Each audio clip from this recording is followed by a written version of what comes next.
Hello friends, welcome back to channel. Friends, AP episode 2025 అనగా AP EAMCET 2025 సంబంధించినటువంటి response sheet and preliminary key అయితే మనకు వచ్చేసినాయి. అందరికైతే ఒక ఇన్ఫర్మేషన్ ఏంటి అంటే ప్రతి ఒక్కరికైతే మార్క్స్ ఇన్ని వస్తున్నాయని చెప్పేసి మనకైతే ఒక ఐడియా ఉంది. ఈ తరుణంలో ప్రతి ఒక్కరైతే క్వాలిఫై అవుతారు, డెఫినెట్గా ఏం ప్రాబ్లం లేదు. నార్మలైజేషన్ ప్రక్రియ జరుగుతుంది, మళ్ళీ మాకు మార్క్స్ తగ్గుతాయి, మేము క్వాలిఫై అవ్వము అని చెప్పేసి నెగిటివ్గా అయితే ఎవరు థింక్ చేయకండి. ఓకేనా, డెఫినెట్గా అయితే మీరైతే క్వాలిఫై అవుతారు. సో అవుదామని మనమైతే కోరుకుందాం. అండ్ ఆ తర్వాత వచ్చేసి మనకైతే ఒకటి ఏముంటుందంటే నెక్స్ట్ మనకి కౌన్సిలింగ్ ప్రక్రియ అయితే స్టార్ట్ అవుతుంది. ఫ్రెండ్స్, కౌన్సిలింగ్ అయితే ఒక్కసారి స్టార్ట్ అయిందంటే దానికి సంబంధించినటువంటి సర్టిఫికేట్స్ కావచ్చు, ఇదర్ బైపీసీ అయినా ఎంపీసీ అయినా ఒకటే సర్టిఫికేట్స్ ఉంటాయన్నమాట కౌన్సిలింగ్ కొరకి. బట్ వెరస్ కౌన్సిలింగ్ అనేది సెపరేట్గా అయితే ఉంటుందన్నమాట. ఓకేనా, ఈ రకంగా ఉంటుంది కాబట్టి నేను ప్రతి ఒక్కరికి ఒకటి చెప్పేది ఏంటి అంటే మీరు ఈ యొక్క డాక్యుమెంట్స్ ఇప్పుడు మనం అయితే డాక్యుమెంట్స్ చూద్దాం. ఆ యొక్క డాక్యుమెంట్స్ అయితే అప్పటి వరకు కౌన్సిలింగ్ స్టార్ట్ అయ్యేంతవరకు అంటే మీ రిజల్ట్స్ వచ్చేలోపు ఇవి రెడీ చేసుకుని పెట్టుకున్నారనుకోండి, అకాడమిక్ ఇయర్ అనేది కొంచెం ఫాస్ట్గా కొంచెం ముందుకు తీసుకొద్దామని చెప్పేసి మన నారా లోకేష్ గారు అయితే చూస్తున్నారనమాట. ఈ తరుణంలో వచ్చేసి మీరైతే మీ యొక్క కౌన్సిలింగ్ అనేది ఫాస్ట్గా అయితే జరుగుతుంది, నిర్వహిస్తారు కాబట్టి. సో ఫస్ట్గా అయితే మీరైతే ఈ యొక్క డాక్యుమెంట్స్ అయితే రెడీ చేసుకొని పెట్టుకోండి. ఫ్రెండ్స్, చిన్న announcement. Sastra college of pharmaceutical education and research centre and Sastra college for womens, ఇందులో వచ్చేసి B pharmacy, pharm D and diploma in pharmacy and M ఫార్మసీకి కూడా అడ్మిషన్స్ అయితే జరుగుతాయి అనమాట. వెబ్ ఆప్షన్ ఇచ్చే టైంలో ఈ యొక్క కాలేజ్ పైన దృష్టి పెట్టేసేయండి. అండ్ అదేవిధంగా మేనేజ్మెంట్లో అతి తక్కువ ఫీజుతో ఈ యొక్క కాలేజీలో అయితే సీట్స్ అయితే ఇస్తున్నారు. లిమిటెడ్ సీట్స్ మాత్రమే అవైలబుల్ ఉన్నాయి. Please contact to these colleges. Screen పైన కనిపిస్తున్న నెంబర్స్కి అయితే కాల్ అయితే చేయండి. కానీ ప్రతి ఒక్కరు అనుకుంటారు కదా, అంటే ఈ యొక్క డాక్యుమెంట్స్ వచ్చేసి మాకు రిజల్ట్స్ వచ్చిన తర్వాత మేము చూసుకుంటాంలే అన్న అని చెప్పేసి అనుకుంటారు. ఇది చాలా తప్పు అన్నమాట. ఎందుకంటే కొన్ని సర్టిఫికేట్స్ అనేవి ఉంటాయి ఫ్రెండ్స్, ఇవి మీరు ఇప్పుడు అప్లై చేసుకుంటే కానీ మీకు 15 to 20 days తర్వాత వస్తాయన్నమాట. అంటే ఇప్పుడు అప్లై చేసుకుంటే కానీ 15 to 20 days తర్వాత కూడా రావన్నమాట. ఈ రకంగా ఉన్నటువంటి సర్టిఫికేట్స్ కొన్ని ఉంటాయి, అవి ఇప్పుడు మీరు రెడీ చేసుకొని పెట్టుకోండి. On are before 14th June వరకు మనకి రిజల్ట్స్ అయితే వచ్చేసాయి అనమాట. వచ్చేసిన వెంటనే 1 weekలో మనకి కౌన్సిలింగ్ పెట్టారనుకోండి, మీరు ఆ యొక్క డేట్ లోపు మీరు అప్లికేషన్ పెట్టుకొని ఆ యొక్క కౌన్సిలింగ్ అటెండ్ అవ్వకపోతే ఏమవుతుందంటే మీరు అనుకున్నటువంటి టాప్ మోస్ట్ కాలేజ్ ఏదైతే మీకు టాప్లో ఉన్నటువంటి ఈవెన్ దో మీకు మంచి ర్యాంక్ వచ్చినటువంటి టాప్ కాలేజ్లో సీట్ రావాలి అంటే ఆ యొక్క సర్టిఫికేట్స్ అనేది క్లియర్ కట్గా లేకపోతే మీకు సర్టిఫికేట్స్ లేవని చెప్పేసి వాళ్ళైతే మిమ్మల్ని రిజెక్ట్ చేస్తారు. సో రిజెక్షన్ అనేది వద్దు కాబట్టి, అట్లాంటిది ఏం మనకు వద్దు కాబట్టి నేను ఏం చెప్తున్నాను అంటే ప్రతి ఒక్కరైతే ఈ యొక్క డాక్యుమెంట్స్ అయితే సరి చేసుకుని పెట్టుకోండి. సో ఇప్పుడు ఏవైనా డాక్యుమెంట్స్ లేకపోతే అండ్ ఇప్పటివరకు అప్ టు డేట్ లేకపోతే మీరైతే అప్లికేషన్ అయితే పెట్టేసి ఆ యొక్క డాక్యుమెంట్స్ అయితే రెడీ చేసుకుంటారని ఆశిస్తున్నాను. ఫ్రెండ్స్, అందరికీ సేమ్ అయితే ఉంటుందన్నమాట. ఎంసెట్లో మనకి ఏపీసెట్ 2025లో కౌన్సిలింగ్లో ఎవరైతే పార్టిసిపేట్ చేద్దామని చెప్పేసి అనుకుంటున్నారో ఈ యొక్క డాక్యుమెంట్స్ అందరికీ వర్తిస్తూ ఉంటాయి. సో ఫస్ట్ వచ్చేసి ఫస్ట్ ఉన్నటువంటి డాక్యుమెంట్ మనకు కావాల్సినటువంటి మ్యాండేటరీ డాక్యుమెంట్ ఏంటి అంటే ఏపీసెట్ 2025కి సంబంధించినటువంటి rank card. So rank card అనేది మనకి రిజల్ట్ వచ్చిన వెంటనే మనకి ర్యాంక్ కార్డ్ అయితే ఇస్తారు. అందులో మీకు సబ్జెక్ట్ వైజ్గా ఎంత వచ్చినాయి, సో మనకి నార్మలైజేషన్ జరిగేసిన తర్వాత ఇచ్చినటువంటి రిజల్ట్స్, అండ్ అదేవిధంగా మీకు ర్యాంక్ ఏ విధంగా వచ్చింది, సో ఎంత ర్యాంక్ వచ్చింది ఏంటి అని చెప్పేసి మీకు అంత డీటెయిలింగ్గా అక్కడ ఉంటుందన్నమాట. సో ఆ యొక్క ర్యాంక్ కార్డ్ అయితే 2 copies అయితే కావాలి, కలర్ ప్రింట్. అండ్ అదేవిధంగా నెక్స్ట్ కావాల్సినటువంటి డాక్యుమెంట్ ఏంటంటే మనకి ఏపీసెట్ అంటే ఎంసెట్ యొక్క హాల్ టికెట్ అనమాట. సో 2025కి సంబంధించినటువంటి హాల్ టికెట్ అయితే డెఫినెట్గా కావాలి. హాల్ టికెట్ అనేది చాలామంది ఇగ్నోర్ చేశారు, కానీ కౌన్సిలింగ్ టైంలో మీ యొక్క హాల్ టికెట్ అయితే అడుగుతారు. సో నేనేం చెప్తున్నాను అంటే ఇప్పటివరకు మీ దగ్గర హాల్ టికెట్ లేకపోతే మళ్ళీ డౌన్లోడ్ చేసుకోండి, ఎందుకంటే మనకి ఇంకా విండో అయితే అలానే ఉంది. సో డౌన్లోడ్ చేసి పెట్టుకోండి. సో పెట్టుకుంటే ఆ టైం వరకు అది క్లోజ్ చేసి ఆ యొక్క లింక్ అనేది డిజేబుల్ చేస్తారు కాబట్టి, క్లోజ్ చేసేస్తారు కాబట్టి, సో మళ్ళీ మనకి ప్రాబ్లం అవుతుంది.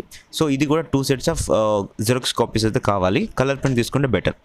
నెక్స్ట్ వచ్చేసి మనకి డెఫినెట్గా ఐసీఎస్సీ మార్క్స్ మెమో అయితే ఒరిజినల్ కావాలి, అండ్ ఇంటర్మీడియట్ మెమో. సో ఇది ఇప్పుడు మీ దగ్గర షార్ట్ మెమో ఉంటే షార్ట్ మెమో, లాంగ్ మెమో రానికి టైం పట్టింది కాబట్టి లాంగ్ మెమో ఉంటే లాంగ్ మెమో తీసుకుంటే పర్లేదు, తీసుకోకపోతే షార్ట్ మెమో అయినా వర్క్ అవుతుంది ఇప్పటి వరకు. ఓకేనా, సో నెక్స్ట్ వచ్చేసి ఆ తర్వాత వచ్చేసి మనకి చూసుకున్నట్లయితే ఆధార్ కార్డ్ అనమాట. ఆధార్ కార్డ్ అయితే ప్రతి ఒక్కరికి ఒకటి ఎవరు చెప్పరు, ఒకటి ఏంటి అంటే ఆధార్ కార్డులో ఉన్నటువంటి నేమ్ అండ్ ఎస్ఎస్సి మార్క్స్లో ఉన్నటువంటి నేమ్ అండ్ అదేవిధంగా ఇక్కడ ఇంటర్మీడియట్ మెమోలో ఉన్నటువంటి నేమ్ అనేది క్లియర్ కట్గా ఉండాలి. కొంతమందికి ఎలా ఉంటుందంటే ఆధార్ కార్డులో సర్నేమ్ అంటే ఇప్పుడు ఈ యొక్క ఎస్ఎస్సిలో అండ్ ఇంటర్మీడియట్లో ఇంటి నేము ఫస్ట్ ఉంది, ఆ తర్వాత ఆ యొక్క క్యాండిడేట్ నేమ్ అయితే ఉంటుంది. బట్ వేరాస్ ఆధార్ కార్డులో వచ్చేసి క్యాండిడేట్ నేమ్ ఫస్ట్ వచ్చి వాళ్ళ యొక్క సర్నేమ్ వచ్చేసి లాస్ట్లో వస్తుంది. సో ఈ విధంగా వస్తుంది కాబట్టి ఏవైనా అట్లాంటివి ఉంటే సరి చేసుకోండి. అండ్ అదేవిధంగా ప్రతి ఒక్కరికి ఎస్ఎస్సి మెమోలో ఒక డేట్ ఆఫ్ బర్త్ ఉంటుంది అండ్ ఆధార్ కార్డ్లో ఒక డేట్ ఆఫ్ బర్త్ ఉంటుంది. ఇట్లా ఉంటే మీ యొక్క అప్లికేషన్ అనేది రిజెక్ట్ అవుతుంది, మీకు సీట్ కూడా రాదు. నేనేం చెప్తున్నా అంటే క్లియర్ కట్గా మీ యొక్క సేమ్ డేట్ ఆఫ్ బర్త్ ఉండే విధంగా మీరైతే ఆధార్ కార్డ్ని అప్డేట్ చేసుకోండి. ఆధార్ కార్డ్ అప్డేట్ చేసుకోనికి వీలైతే ఉంటుంది కాబట్టి డెఫినెట్గా చేసేసుకోండి. అండ్ నెక్స్ట్ ఇంటర్మీడియట్ యొక్క టీసీ, అంటే మీరు లాస్ట్ టైం ఎక్కడ చదివినారో దానికి సంబంధించిన అంటే టీసీ అయితే తీసుకోండి. అది ఒరిజినల్ అయితే ఉండాలి. సో దాన్ని ఒక 2-3 సెట్స్ ఆఫ్ జిరాక్స్ కాపీస్ అయితే తీసుకుని మీ దగ్గర పెట్టుకోండి. ఆ తర్వాత నెక్స్ట్ వచ్చేసి మీకు 6th నుంచి 12th వరకు స్టడీ సర్టిఫికేట్స్, అంటే స్టడీ సర్టిఫికేట్స్ అన్న బోనఫైడ్ సర్టిఫికేట్స్ అన్న ఒకటే ఫ్రెండ్స్, కన్ఫ్యూజ్ అవ్వద్దు. ఈ యొక్క స్టడీ సర్టిఫికేట్స్ అంటే మీరు ఏ స్కూల్లో చదివినారు, ఏ కాలేజ్లో చదివినారు అని చెప్పేసి డీటెయిలింగ్గా అందులో ఉంటుందన్నమాట. Period of study A year నుంచి ఏ ఇయర్ వరకు చదివారు, అంటే 2019 నుంచి 22 వరకు ఒక దగ్గర చదివారు, 22 నుంచి 24 వరకు ఒక దగ్గర చదివారు, ఈ విధంగా ఉంటుందన్నమాట.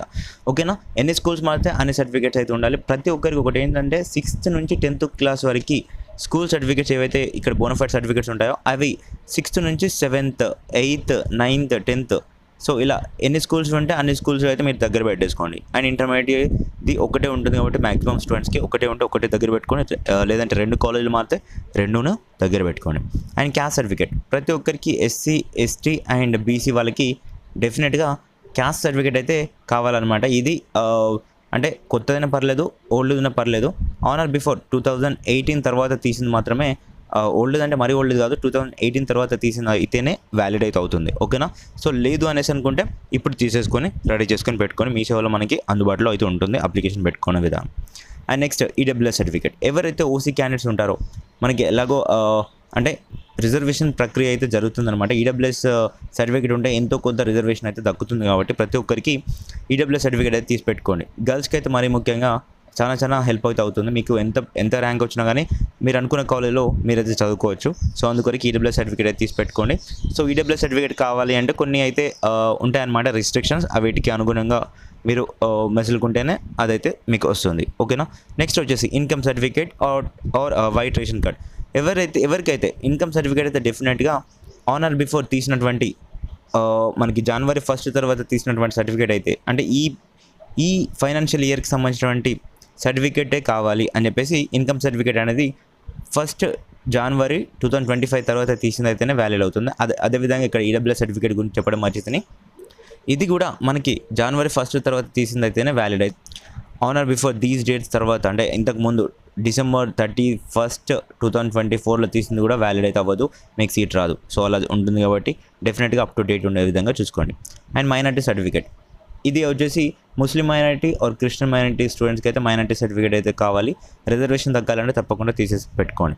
అండ్ లాస్ట్ సర్టిఫికేట్ వచ్చేసి 10 years ఆఫ్ రెసిడెన్స్ సర్టిఫికేట్ అయితే డెఫినెట్గా అవసరం అయితే పడుతుంది. ఎవరైతే మైగ్రేట్ అయ్యారో లేదంటే ఎవరైతే EAP సెట్ ఎగ్జామ్ వేరే స్టేట్ వాళ్ళు అయి ఉండి నాన్ లోకల్స్ అయి ఉండి ఇక్కడికి వచ్చి మన ఆంధ్రప్రదేశ్కి వచ్చి నివసిస్తున్నటువంటి వాళ్ళు ఉన్నారు.